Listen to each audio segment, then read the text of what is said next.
কান ধরে ক্ষমা। ভাইজান বুঝা গেছে তো নাকি? কান ধরে ক্ষমা কিসে চাইলাম আর আবার কেন ধরলাম তোমরা বুঝবে না। আমি কোনো কথা বলতে চাই না। যখন সওয়াল রাসূলুল্লাহর এসেছে আমার মুখ দিয়ে ওই অশিক্ষিত কথাটা বেরিয়ে যাওয়ার জন্য আমি যদিও ওটা প্রফেসর স্মিথ আর বসওয়াকের কথা টান অনুযায়ী বলেছি, তারপরেও সওয়ালটা যখন রাসূলুল্লাহর আমার যদি 19-20 হয়ে যায় কোনো আমি রিস্ক নিতে চাচ্ছি না। সঙ্গে সঙ্গে হাজার হাজার মানুষ বসে আছেন, দেখে দাও হাজার হাজার মানুষ যারা বসে আছেন, এদের সামনে আমি আজ আল্লাহর দরবারে মাপ চাইছি এবং রুজু করছি, আমার ওই কথা থেকে ফিরে আসছি, আমার ভুল আমি স্বীকার করছি। হ্যাঁ, আমার নবীর ক্ষেত্রে ওই ভাষাটা বলা আমার ভুল হয়েছে। আল্লাহ আপনার কাছে আমি মাপ চাইছি আর আপনার দরবারে রাসূলের শাফাতের আশা করছি। আল্লাহ আমার দোয়া কবুল করেন, সকলে বলবেন না? আমার দোয়া আল্লাহ কবুল করুক, সকলে বলবেন না? আমিও বলি আল্লাহুম্মা আমিন। নেমে করছি আসসালাম ভাই।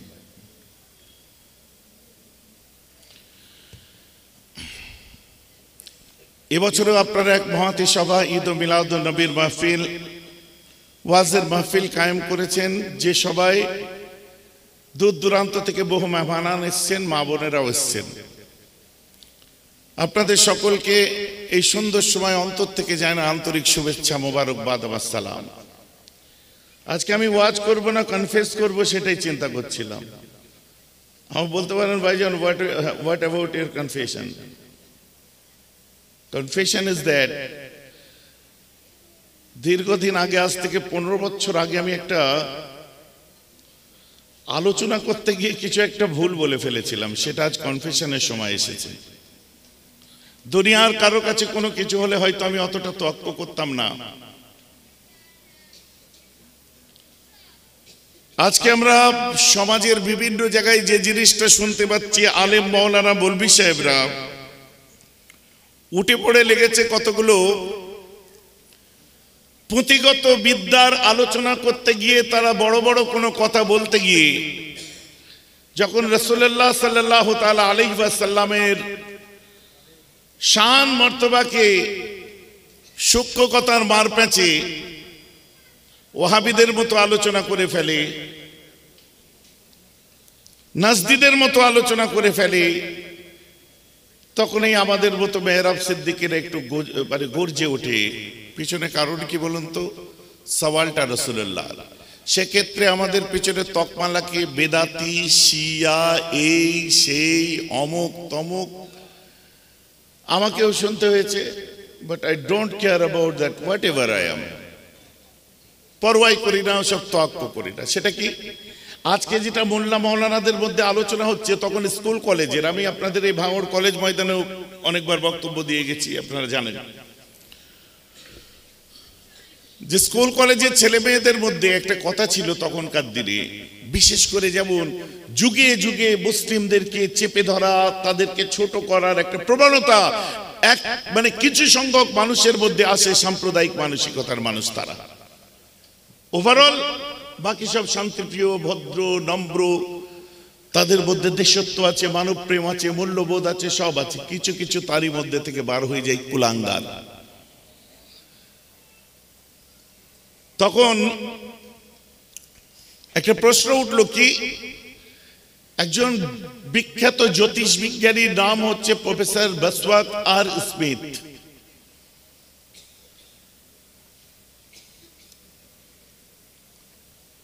তার উদ্ধৃতি তুলে ধরে আমি একটা কথা বলেছিলাম।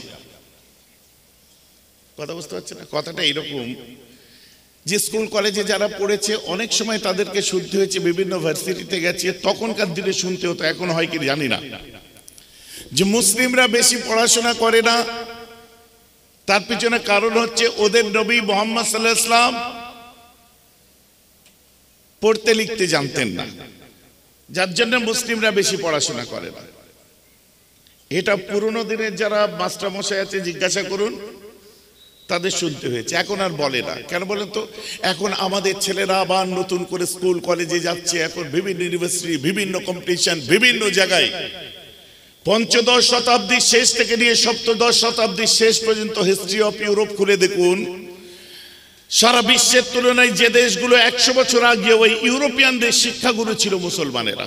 বলুন না সুবহানাল্লাহ। পরবর্তীতে কিছু সামাজিক প্রেক্ষাপট বলেন, যাই বলেন, তৃতীয় বিশ্বের মুসলিমরা শিক্ষার জগৎ থেকে, মানে পড়াশোনার তারা করেছে উচ্চ শিক্ষার জগৎ, উচ্চ শিক্ষা থেকে তারা একটু পিছিয়ে ছিল।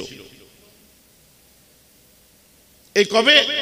পঞ্চদশ শতাব্দীর শেষ থেকে সপ্তদশ শতাব্দীর শেষ পর্যন্ত, মানে 200 বছর। তারপরে আবার কম্পিটিশনে আসছে, আবার ময়দানে আসছে, সবার মতো এরাও কাঁটে কাটাক্কার কাঁধে কাঁধ মিলিয়ে দেখিয়ে দিচ্ছে যে আমরাও কিছুতে কম নয়। এটা মিডল ইস্টের কথা বলছি না, তৃতীয় বিশ্বের কথা বলছি। অনেক অনগ্রসর দেশ আছে, সেগুলোর কথা বলছি। তো তখন আমাদের শুনতে হতো ইসলামের নবী বেশি লিখতে পড়তে জানতেন না বলে তাই মুসলমানদের বেশি পড়াশোনা করতে নেই, যেহেতু ওদের নবী জানতো না। নাউজুবিল্লাহ বলেন, সকলে বলেন নাউজুবিল্লাহ। তখন আমি একটা উদ্ধৃতি দিয়েছিলাম যে এই কথাটা আজকের নয়, ঠিক তোমরা যে কথা বলছো ওদেরকে কোরআন নিয়ে বুঝালে চলবে না, হাদিস নিয়ে বুঝালে চলবে না, অন্য কোনো দলিল চলবে না। তুমি মোল্লা মৌলী সাহেব কুয়ার মধ্যে বাস করছো, কিন্তু আমাকে বক্তব্য দিতে হয় বিভিন্ন সেমিনার, বিভিন্ন প্রোগ্রামে আমায় যেতে হয়, বিভিন্ন দেশে যেতে হয়, বুঝতে পারছেন না, বিভিন্ন সোসাইটিতে গিয়ে বলতে হয়। তবে তার জবাবটাকে বল আমি কোরআনের প্রেক্ষাপটে আমি দিই না। কোরআন শরীফ হাদিস শরীফের সাথে সাথে সামাজিক ভাবে বুঝিয়ে দিয়ে, হ্যাঁ একই কথা লিখেছিলেন তখনকার দিনের আরো একজন ব্যক্তি, যার নাম হলো প্রফেসর স্মিথ আর বসওয়াক। বসওয়াক স্মিথ এই কথা বলেছিল যে enlightened himself, Prophet Muhammad is the enlightened person. ইসলামের নবী মোহাম্মদ ছিলেন একজন সাল্লাল্লাহু আলাইহি ওয়াসাল্লাম, মোহাম্মদ ছিলেন একজন অশিক্ষিত নবী। আমার আল্লাহ কুদরতি হাতে তার গর্দান চেপে ধরলেন, দিয়ে বললেন আমার রাসূলকে কথা তুই বলতে পারিস না। তার মাথায় আল্লাহ সুবুদ্ধি দিলেন, সে আমার রাসূলের জীবন নিয়ে রিসার্চ করতে আরম্ভ করলেন। আমার রাসূলের জীবন নিয়ে গবেষণা করতে করতে এক সময় লিখছে enlightened himself but he is the author of a book that is Quran. ইসলামের নবী অশিক্ষিত, কিন্তু তিনি মহান গ্রন্থের প্রণেতা, যা লেখক, যেটার নাম হলো কোরআন। বলেন না সুবহানাল্লাহ। এখন আসুন, মহান গ্রন্থের প্রণেতা আমার রাসূল, কোরআন নবীর উপর নাজিল হয়েছে, আমার নবী তো লেখেননি। কারণ এই একই কথা পূর্বের দিনে যাতে ইহুদিরা,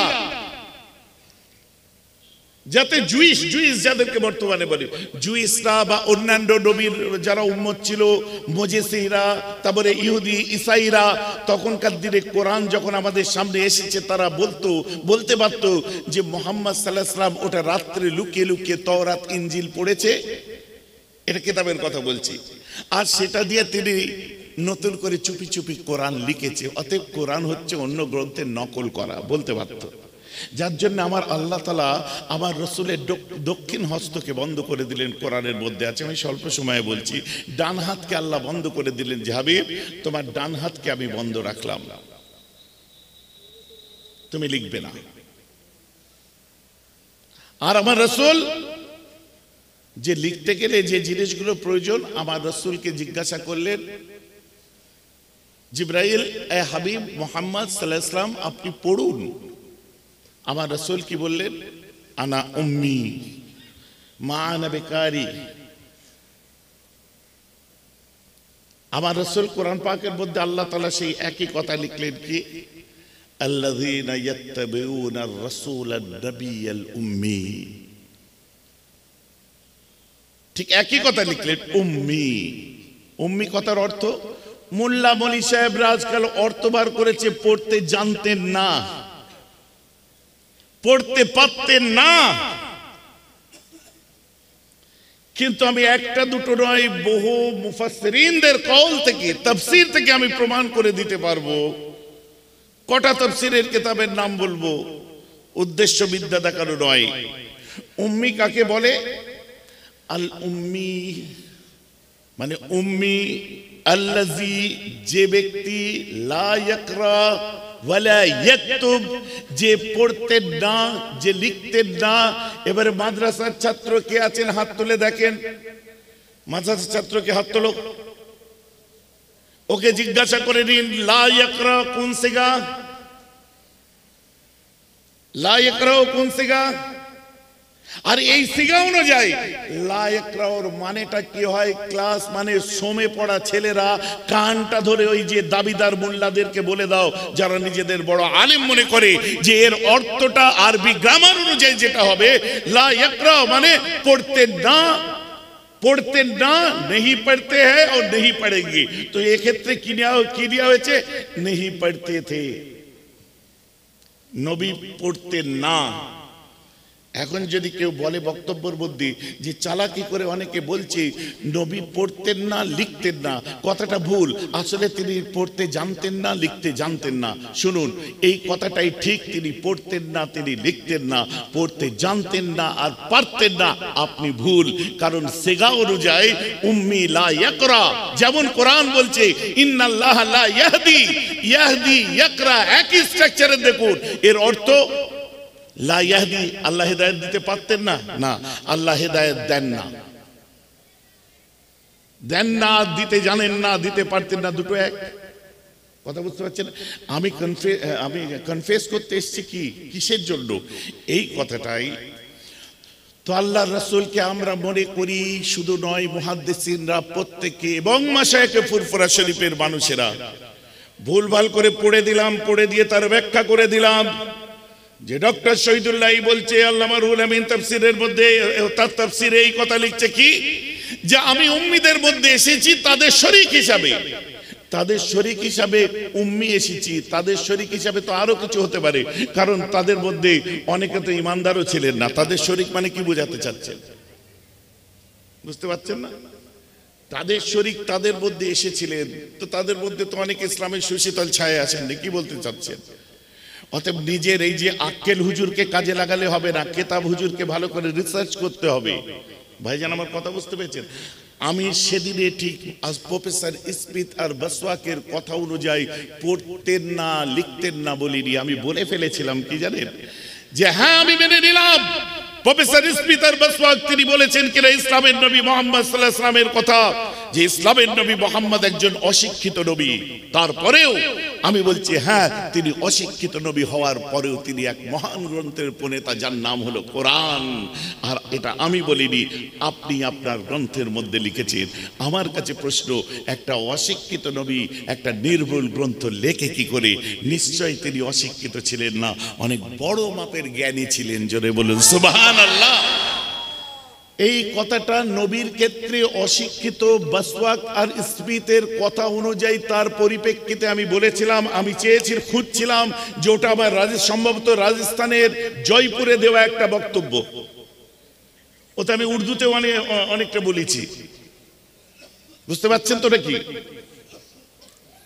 তো আমি বক্তব্যটা খুঁজছিলাম, আল্লাহর তরফ থেকে জৈনিক ব্যক্তি ওই বক্তব্যটাকে নিজের পার্সোনাল আইডিতে দেখি ছেড়েছে।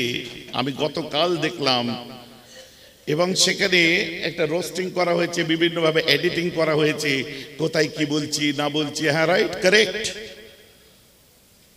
আমি কোনো কথা বলতে চাই না যখন সওয়াল রাসূলুল্লাহর এসেছে আমার মুখ দিয়ে ওই অশিক্ষিত কথাটা বেরিয়ে যাওয়ার জন্য। আমি যদিও ওটা প্রফেসর স্মিথ আর বসওয়াকের কথা টান অনুযায়ী বলেছি, তারপরেও সওয়ালটা যখন রাসূলুল্লাহর, আমার যদি 19-20 হয়ে যায়, কোনো আমি রিস্ক নিতে চাচ্ছি না। সঙ্গে সঙ্গে হাজার হাজার মানুষ বসে আছেন, দেখে দাও, হাজার হাজার মানুষ যারা বসে আছেন, এদের সামনে আমি আজ আল্লাহর দরবারে মাপ চাইছি এবং রুজু করছি, আমার ওই কথা থেকে ফিরে আসছি।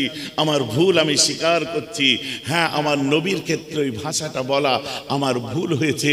আল্লাহ আপনার কাছে আমি মাপ চাইছি, আর আপনার দরবারে রাসূলের শাফাআতের আশা করছি। আল্লাহ আমার দোয়া কবুল করেন, সকলে বলবেন না? আমার দোয়া আল্লাহ কবুল করুক, সকলে বলবেন না? আমিও বলি আল্লাহুম্মা আমিন।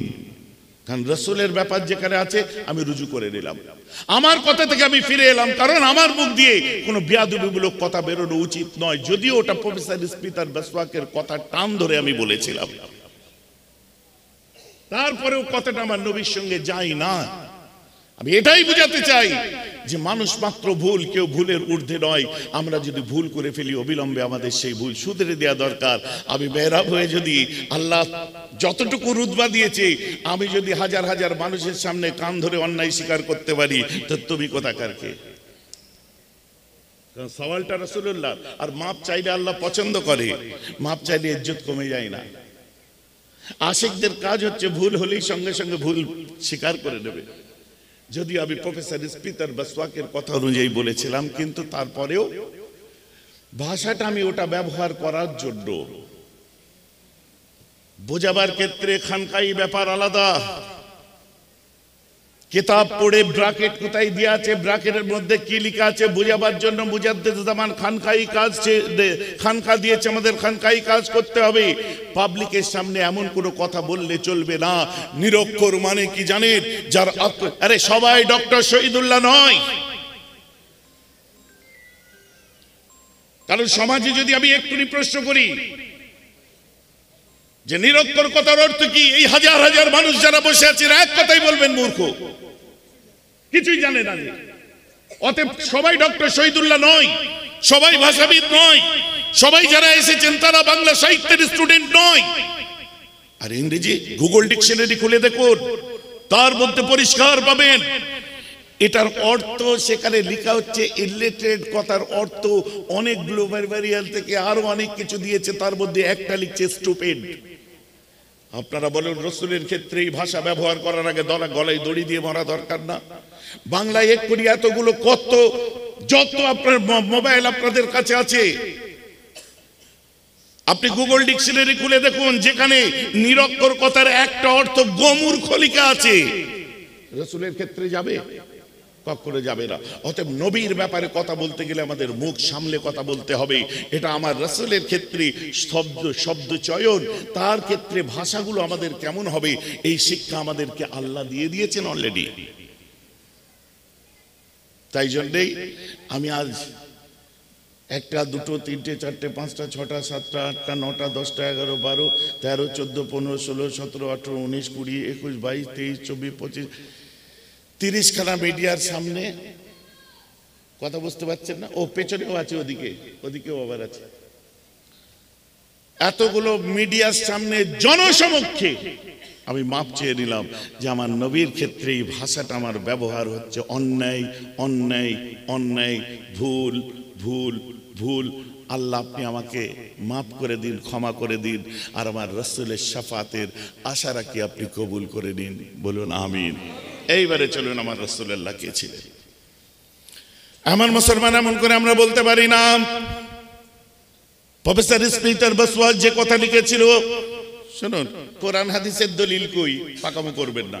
এখানে আমি পার্টিকুলার কোনো সাবজেক্টের উপর আলোচনা করছি না, আমি সার্বিক আলোচনা করছি। অতএব তোমার যদি মাথার উপর দিয়ে যায় আমার কিছু করার নেই। ভাইজান বুঝতে পারছেন তো নাকি? তোমার যদি মাথার উপর দিয়ে যায় আমার কিছু করার নেই। আর অতটা সোজা ভেবো না। মেহরাব হুজুর মানে কি জানেন তো? ও পাথর, ওখানে যে তুমি অ্যাটম বোম মেরে উড়াতে পারবে না। যে জায়গাটা মাথায় ঢুকিয়ে নিয়ে স্ট্যান্ড পয়েন্ট রাসূলের ক্ষেত্রে যেটা হবে, তুই 1000টা কামান নিয়ে মেরে সরাতে পারবি না। কারণ বাংলার জমিনে একটা নয়, দুটো নয়, লক্ষ লক্ষ যুবককে আমি একটাই কথা বলে থাকি, ময়দানে জঙ্গে ইমামে হুসাইনকে যখন ভালোবেসেছো, ইয়াজিদের সামনে দাঁড়িয়ে ইমাম হুসাইন মাথা সেদিন ঝুঁকালে ঝুঁকিয়ে দিতে পারতেন, কিন্তু ইয়াজিদ সেদিন সমাজকে জান্নাতের সরদার হিসেবে তার শাগিরদের এই শিক্ষা দিয়েছিলেন, ময়দানে জঙ্গে ময়দানেতে গর্দান কেটে উড়িয়ে দেবে, কিন্তু নাহকের কাছে কোনোদিন নিজের গর্দান ঝুঁকাবে না। তাই আমরা আমাদের গর্দান কাটা পছন্দ করি, মাথা নিচু করা পছন্দ করি না। জোরে বলুন সুবহান। কথাটা বুঝতে পারছেন কি পারছেন না? যে ভাষায় যে কথা বলে তাকে আমি সেই ভাষায় তার উত্তর দিই, চোখে চোখ রেখে উত্তর দিই। ঝামা ঘষা, হ্যাঁ ঝামা ঘষে দেয়। মেহরাব সিদ্দিকীর ভক্তরা মেহরাবও লাগে না। ডিক্লেয়ার করে দিন যে আমি ইহুদি হয়ে গেছি, আমি খ্রিস্টান হয়ে গেছি, ওয়াহাবি হয়ে গেছি, তাবলিগি হয়ে গেছি, মাসলাক জাত জাত জায়গায় সব ঠিক আছে, সবাই সবার মতো চলুক, কিন্তু আমি পছন্দ করি না আমি গুলিয়ে মিলিয়ে দিয়ে কোনো স্টেজে উঠে কাউকে খুশি করতে হবে বলে নিজের দইটাকে সেখানে টক বলবো, পরকে খুশি করতে গিয়ে ঘরকে আপনার দোষ দেবো। এই সমস্ত জিনিস ঠিক না। যদি সেটা শরীয়ত সম্মত হক কথা হতো তবেও চলতো, কিন্তু সওয়ালটা যখন রাসূলুল্লাহ এসে গেছে ওই সময় আমি প্রফেসর স্পিতার বসওয়াক থেকে আরম্ভ করে পরবর্তীতে ওই টিভির ডাক্তারে সেই কথা বলেছিল তার প্রতিবাদ, তারপরে বাংলাদেশের সেই সিক্স প্যাক হুজুর বার হয়েছিল কে একজন, তার প্রতিবাদ, আজও পর্যন্ত প্রতিবাদ। কারণ গুস্তাখে রাসূলদেরকে জমিনে যেখানে পেয়েছে সেখানে আমি কুচিচি ধরে, রাসূলের সঙ্গে যারা বিয়াদবি করেছে কুচিচি তাদেরকে ধরে, আর আমার মুখ দিয়ে বেফাঁস কথা বেরিয়ে গেলে সঙ্গে সঙ্গে কান ধরে হাজার হাজার মানুষের সামনে ক্ষমা চেয়ে দিয়েছি আল্লাহর কাছে। এটাই হলো মেহরাব সিদ্দিকী। ইসলাহ করো, কেউ গুনাহর ঊর্ধ্বে নয়, প্রত্যেকের জীবনে ভুল ভ্রান্তি থাকতে পারে। এই ছেলেরা কথা বুঝতে পারছো কি পারছো না? হাঁ করে বসে আছো, বুঝতে পারছো আমার কথা? মানুষের ভুল হতে পারে, ভুল হয়ে গেলে সঙ্গে সঙ্গে মাপ চাও। আর আমার আল্লাহ ক্ষমা যে চায় তাকে পছন্দ করে, ক্ষমা যে করে তাকেও পছন্দ করে। আর কেউ হাত নেড়ুনি, ঠিক বেরিয়ে যাবে, ওকে যেতে দাও। কেউ হাত নেড়ুনি, ফের এসছে দিকে চলে গেছে না? হ্যাঁ,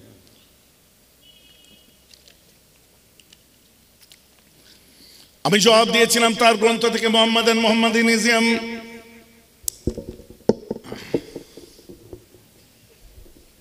তখনকার দিনে আমি ব্রিটিশ মিউজিয়াম থেকে এটা কালেক্ট করেছিলাম, দেখেছিলাম। হ্যাঁ, আমি ব্রিটিশ মিউজিয়ামের এক্স মেম্বার। যেটা হয়েছে দায়িত্বহীন ভাষায় বলছি, কপালে নেই, হওয়ার ক্ষমতাও নেই। কথা বুঝতে পারছেন?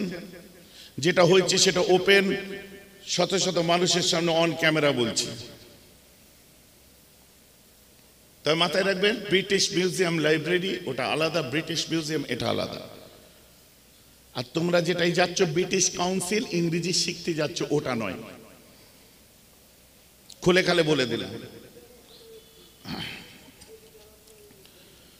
সে তার গ্রন্থের মধ্যে নিজেই লিখছে, ইসলামের নবী পড়াশোনা জানতো না, কিন্তু আমার নবী বড় আলেম ছিলেন। সে নিজে লিখছে, কিন্তু তিনি একটা মহাগ্রন্থের প্রণেতা যেটার নাম হলো কোরআন। আর আমার আল্লাহ যে কোরআন সম্পর্কে বলছেন কিনা, পৃথিবীর বুকে বহু লেখকের গ্রন্থ আপনাকে দেখাবো। ঋগ্বেদ, অথর্ববেদ, যজুর্বেদ, সামবেদ, মনুসংহিতা, উপনিষদ, ভগবদ গীতা, ভগবত চৈতন্য, মনসামঙ্গল, চণ্ডীমঙ্গল, রামায়ণ, মহাভারত থেকে পৃথিবীর অনেক বড় বড় গ্রন্থ আছে।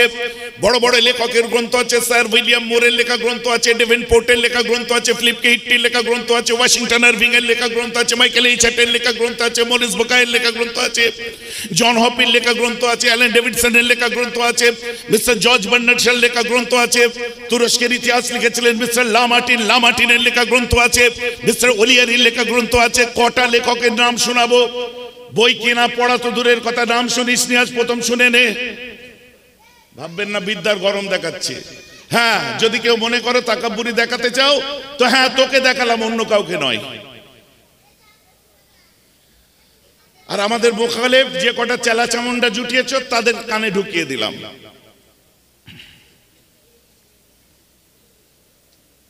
ভাই আমার কথা বুঝতে পারছেন? ও ফাঁকা আওয়াজ দিয়ে এই করব, ওই করব, সেই করব, গত ফুটো, এই সেই কিছু লাভ নেই। নাম মেহরাব সিদ্দিকী কানের কাছে বাজাবেন বারবার। কারণ মেহরাব সিদ্দিকী যখন ছেলে হয়নি তখন একে অপবাদ দিতে হয়েছে যে আমার ছেলের নাকি মুসলমানি দিইনি আমি। বুঝতে পারছেন না? আরে ছেলেই হয়নি তখন নাকি আমি মুসলমানি দিইনি ছেলে। আমার বউ আমার দিকে এরকম করে দেখছে। আর কি দেখছো এরকম করে? হঠাৎ করে একটা ফটো নিয়ে দিয়ে বলছে মেহরাব সিদ্দিকীর মেয়ে দেখো। আমার মেয়ে ক্লাস 4 এ পড়ে তখন।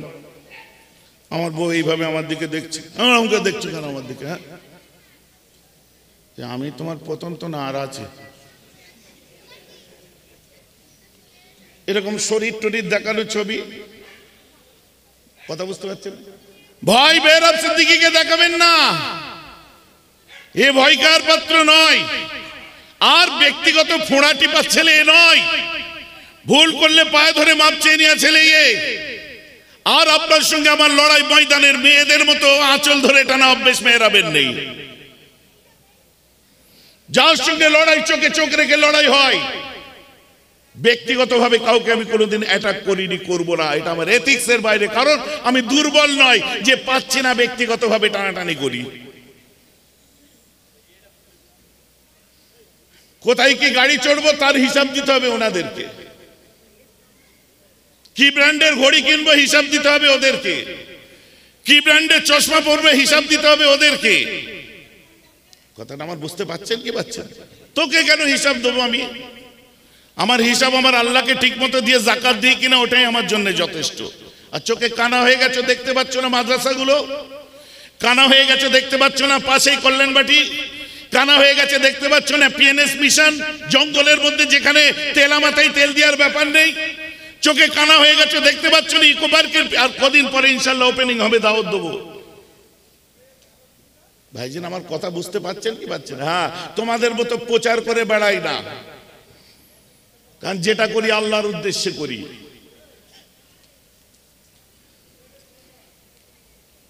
রাগ করবেন না, ভুল জায়গায় হাত দিয়েছেন, আবার বলছি ভুল জায়গা ঘাটিয়েছেন। হ্যাঁ, একটা কথা আমি মেনে নিচ্ছি, যদি কেউ তার পোস্টের মধ্যে লিখে দেয় যে বাকি অঘ্রাণ মাসটা তাকে ভাঙিয়ে আমার ছেলে মেয়েদের সংসার চালাতে হবে, আলহামদুলিল্লাহ আপনার এই কথাটা আমি অ্যাকসেপ্ট করলাম। কারণ আমার বাচ্চা কাচ্চা তার নিজের বাড়ির হাফেজে কোরআনকে ভাঙিয়ে খাচ্ছে, লোকের বাড়ির কাউকে ভাঙাচ্ছে না, সে তাদের বাপ চাচার উসিলাই খাচ্ছে, এটা আমার অহংকার। বুঝতে পারছেন না? বেশক খাচ্ছে, বাইরের কাউকে ভাঙাতে হয়নি, কুরাইশ বংশের কাউকে ভাঙিয়ে খাচ্ছে। তারা বাচ্চা, তারা তার অত সব বোঝে না, তারা নিজেকে ভাঙিয়ে খাচ্ছে, ভালো লাগছে শুনতে। অতএব শুনুন, কোন দোষ করেনি, বিগত দিনের ইতিহাস খুলে দেখুন। যখন বাড়িতে কোন ক্ষেত্রে সিলসিলায় মাসলাকে মুজাদ্দিদে জামানের খেলাফ কোনো কথাবার্তা হয়েছে, তখন আমার এই যে চাচা উঠে গেলেন, আমার বাপেরা আমার চাচারা নিজের ভাই বলে ছেড়ে কথা বলেনি, সিলসিলার কথা বলে চিৎকার করেছে। অতএব যার ব্যক্তিগত চয়েস কোন স্টেজে যে ওয়াজ করবেন, কাদের সাথে করবেন, আলাদা ব্যাপার। কিন্তু সেই স্টেজ থেকে যখন আমাদের দিকে ঢিল ছুড়বেন, মাথায় রাখবেন রকেট লঞ্চার আমরাও রেডি করে রেখে দিই সব সময়। রকেট লঞ্চার বোঝেন তো নাকি? কদিন আগে ওই জিন্সের যে আমি এটা পরেছিলাম জগাসটা, প্যান্ট পরেছে না পায়জামা না প্যান্ট ঠিক করতে পারেনি। আবে চোখটা উপরে তোল, নিচের দিকে কিসের জন্য?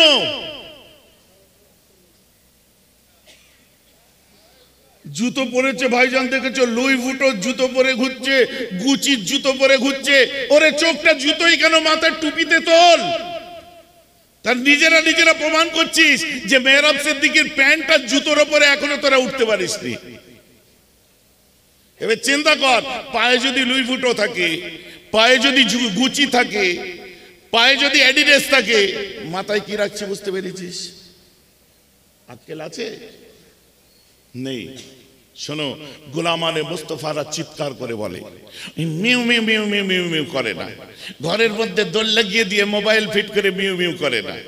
গোলাম আলে মুস্তফা ওপেন কথা বলে। আমার রাসূল কলবি শানওয়ালা ছিল, আজও শানওয়ালা আছে, কিয়ামত পর্যন্ত শানওয়ালা থাকবে। কত চুহা এসে পাহাড়ে ধাক্কা মেরে নিজেরা এক করে কাত হয়ে পড়ে গেছে, তার ঠিক নেই। আমার রাসূলের শান যেমন ছিল তেমন রয়ে গেছে। যারা এতদিন ধরে যাদের ধারণা এই বিলাল সালাম কিয়াম করে লাভটা কি হবে, নবী মরে গেছে, মিটে গেছে, ঝামেলা শেষ, লজ্জা করে না তাদেরকে বুকে করে টেনে নিয়ে বলছো যে আমরা এই আমরা সেই? আকাবের উলামায়ে দেওবন্দ আলহামদুলিল্লাহ আমরা শ্রদ্ধা করি হাজী ইবনাদুল্লাহ মুহাজির মক্কি রাহমাহুল্লাহকে, আমরা শ্রদ্ধা করি আনোয়ার শাহ কাশ্মীরি রাহমাতুল্লাহি আলাইহিকে। এটা আমার শায়েখ শিখিয়ে গেছে। কিন্তু ফিচিঙ্গে মলি সাহেব যারা ফতোয়াবাজ ছিল, তারা দোস্ত হলো কোথার থেকে? তারা ওপেন তওবা পড়েছে। বুঝতে পারছো কি পারছো না আমার কথা?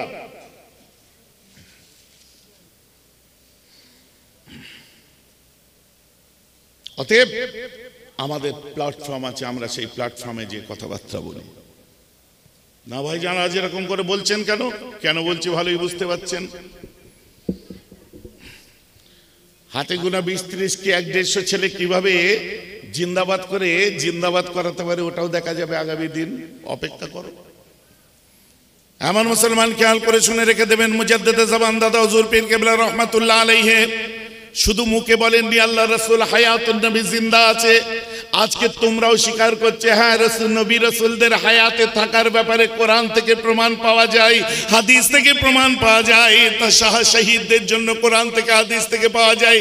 এতদিন তোমরা জানতে বলুনি মানে গুগা শয়তান ওহাবিদেরকে তোমরা আহলে হাদিসদেরকে তোমরা সাপোর্ট দিয়ে যেতে ভেতরে ভেতরে। এখন পিরিত চটকে গেছে, তোমাদেরকেই বেদাত বলছে, বেদাতি বলছে, তাই আজকে তোমাদের চোখ খুললো। এ তো অনেক আগে খোলা দরকার ছিল। যেদিন বলেছিল গা পিত্তি জ্বলে উঠেছিল, তাদেরকে দেখলে এখনো চোখে তারা কনকন করে যে যে মরে গেছে মিটে গেছে, মরা গরু কি আর ঘাস খায়? আমি বলি পাগল, তোদের নবী মরে গেছে মুহাম্মদ, তোদের মুহাম্মদ বিন আব্দুল ওয়াহাব রাজদি মরে গেছে, তোরা দুঃখ করগে যা। তোদের নবী ইলিয়াস মরে গেছে, তোরা দুঃখ করগে যাও। তোদের নবী আপনার আলবানি মরে গেছে, দুঃখ করগে যাও। তোদের নবী আল্লাহ আপনার মওদুদি মরে গেছে, তোরা দুঃখ করগে যাও। আমাদের নবী কালো জিন্দা ছিল, আজও জিন্দা আছে।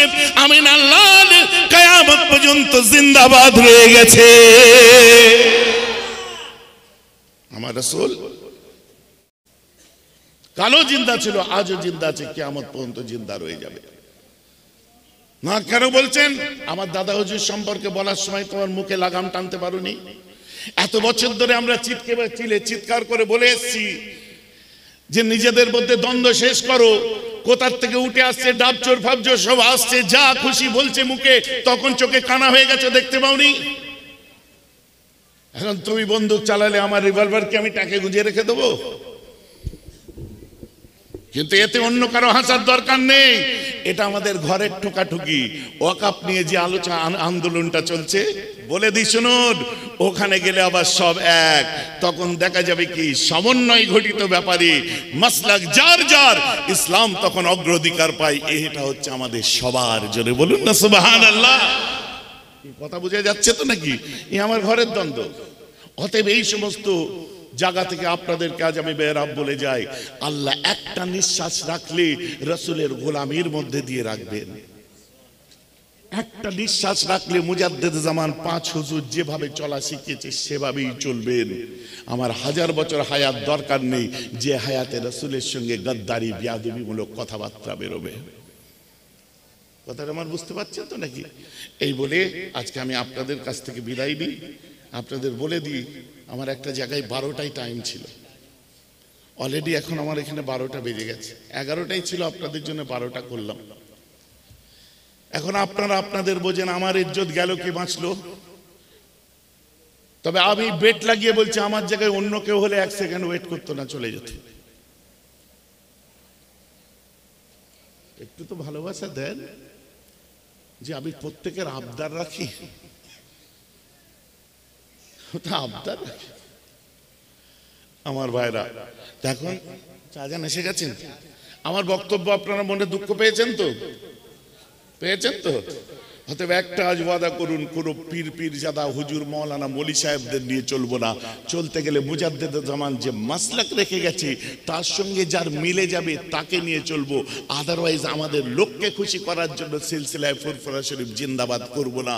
পীরজাদা মৌলানা মৌলবি দেখে আমরা ভুলে যাব না। ড্রেস পোশাক দেখে আমরা ভুলবো না। আমরা দাদা হুজুর 5 হুজুরের রেখে যাওয়া মাসলাক অনুযায়ী চলবো এবং সেটাই মেনে থাকবো। বাকি সব বাদ। একমত যদি হন তো হাত তুলে দেখান। মাশাআল্লাহ মাশাআল্লাহ, নারে তাকবীর। আপনাদের সাউন্ড কোথায় গেল? নারে তাকবীর। মাসলাকে মুজাদ্দিদে জামান, নারে তাকবীর। এটা প্রমোশন একটা প্রোমো দিয়ে যাই যে আসছে দিন হয়তো আপনাদের প্রিয় মানুষগুলো ময়দানে নামতে চলেছে। তখন কিন্তু আমাদের ঘরোয়া দ্বন্দ্ব সব ভুলে যে ময়দানে আমাদের নামতে হবে এবং সময় মতো খবর পেয়ে যাবেন। ওই আগাম পূর্ববাস দিই না, যদি সব রকমভাবে সবটা মিটে গেল তো আলহামদুলিল্লাহ, আর না মিটলে কিন্তু যতই যে চিৎকার করুক, সব কত কি হচ্ছে, কোয়ার্টার ফাইনাল, এই ফাইনাল ওই ফাইনাল, প্লেয়ার কিন্তু ফাইনাল খেলার প্লেয়ার অন্যরকম হয়, হট করে তাদের দেখা যায় না ময়দানে। কথা বুঝতে পারছেন না? অতএব একটু ইন্টু জনা বাম টাম লাগিয়ে রেডি করছে। অলরেডি আমাদের প্রত্যেকটা সবাই চলছে এই কথা, ওয়াকাফ নিয়ে আলোচনা চলছে। কারণ চলবেই তো, এখানে অনেকে আসবে যে এই সময় ভালো ইস্যু পেয়েছি, বাজারটা ঠিক করে নিই। কিন্তু খোদার কসম করে বলছি, এটা আত্মিক ব্যাপার। বাজার সব সময় চাঙ্গা আছে। এটা আল্লাহ রসুলের ব্যাপার, এটা আল্লাহর সম্পত্তির ব্যাপার। এই জায়গাটায় কোনো কম্প্রোমাইজ নয়, এখানে কোনো কম্প্রোমাইজ চলবে না। এখানে তখন যে দেখবেন সব ভুলে গিয়ে এত দ্বন্দ্ব, এত এই, কিন্তু আসল জায়গায় যে দেখবেন আমরা সব এক হয়ে গেছি। অতএব আমাদের মতবাদ আলাদা আলাদা কারো কারো থাকতে পারে, কিন্তু আল্লাহর ব্যাপারে আমরা সবাই এক। কারণ আমাদের প্রত্যেকে আল্লাহ তো একজন। ভাই ভাই দ্বন্দ্ব থাকতে পারে, আছে, মাসলাকের গন্ডগোল থাকতে পারে, আছে, কিন্তু ওই জায়গাটাই যে আমাদেরকে সব এক থাকতে হবে। আজ গন্ডগোল আছে, কাল মিটে যাবে, এ তো মিটেই গেছিল। দেওবন্দীদের সঙ্গে যে ঝামেলাটি তো মিটেই গেছিল, সেই ঝামেলাটা তাদের মধ্যে ওই যে কি বলে সূরা কমিটি আর এর সঙ্গে ঝামেলা লেগে আছে, ওই একই ঝামেলা আমাদের সাথেও ছিল। আলেমন আমাদের সঙ্গে যে আপনার সূরা কমিটির যে ঝামেলাটা ছিল, এই একই ঝামেলা আমাদের সাথে। এখন দেখো আমরা সাইড আছি, নিজেদের মধ্যে জ্বলছে, যেমন আমরা জ্বলছি। কথাটা আমার বুঝতে পারছেন তো? আল্লাহ তামাম দুনিয়ার মুসলমানদের এই ইখতিলাফি মাসাইলগুলো দূর করে আমাদের কাঁধে কাঁধ মিলিয়ে চলার তৌফিক দিক। সকলে বলুন আমিন। ছোট ছোট ব্যাপার নিয়ে একজন আরেকজনের থেকে দূরে থাকা উচিত নয়, বলুন আল্লাহ সমাধান করে দিক, বলুন আমিন। ঠিক আছে, এখন আমি আপনাদের কাছ থেকে বিদায় নিই। আমার চাচা যান এসে গেছেন, ওই আমার খুব প্রিয় চাচা যান, বুঝলেন? আল্লাহ আমার বাপ চাচাদেরকে রত্ন করেছেন, বুঝলেন তো? আর আমার এই চাচার সঙ্গে আমার যখনই বসা হয়, কোনো ভাইপো বলতে পারবে না, কোনো কেউ বলতে পারবে না এই চাচার সঙ্গে মুখ ভারাভারি ব্যাপার। সব সময় হাসি খুশি একদম, মানে চাচাজি না প্রাণের কলিজার বন্ধু, না কলিজার মানুষ, না বলা মুশকিল। তো মাশাআল্লাহ আপনাদের প্রিয় ভাঙড় থানার এমন কোনো গ্রাম নেই, এলাকা নেই যেখানে আমার চাচা ঘোরেন না। আমাদের মধ্যে তশরিফ আনছেন জনাব হযরতুল আল্লাম পীরে কামেল ইহইয়া সিদ্দিকী মাদ্দাজাল্লাহুল আলী। এখন আপনাদের কাছ থেকে আমি বিদায় নিই, আর দোয়া করবেন আল্লাহ যেন আমি যেখানে যাব সম্মানের সাথে আমায় সেখানে নিয়ে যাওয়ায়। ইনশাআল্লাহ অসুবিধা হবে না, তাও দোয়া করবেন। নিজেকে মনের দিক থেকে খারাপ লাগে না।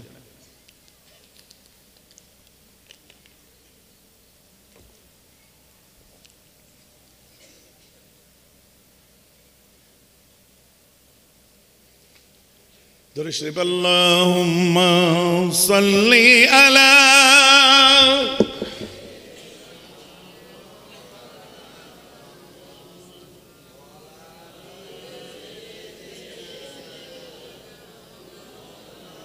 কান ধরে ক্ষমা।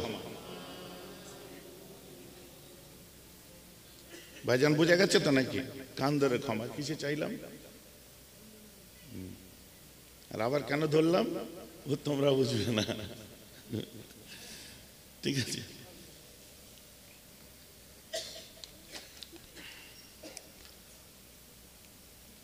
আমার বাপ এলো। ओ रब है जिसने तुझको, ओ रब है जिसने तुझको हमातम करम बनाया, हमें भीख मांगने की तेरा आस्ता बताना। अल्लाहुम्मा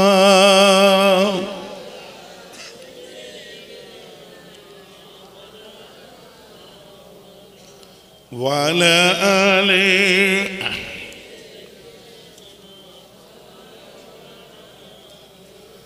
हकीकत में वो लुत्फ़े जिंदगी पाया नहीं करते जो यादें मुस्तफ़ा दिल को बहलाया नहीं करते। हकीकत में ज़ुबां पे शिकवे रंजो अलम लाया नहीं करते। नबी के नाम लेवा दिल को घबराया नहीं करते हकीकत में। अल्लाहुम्मा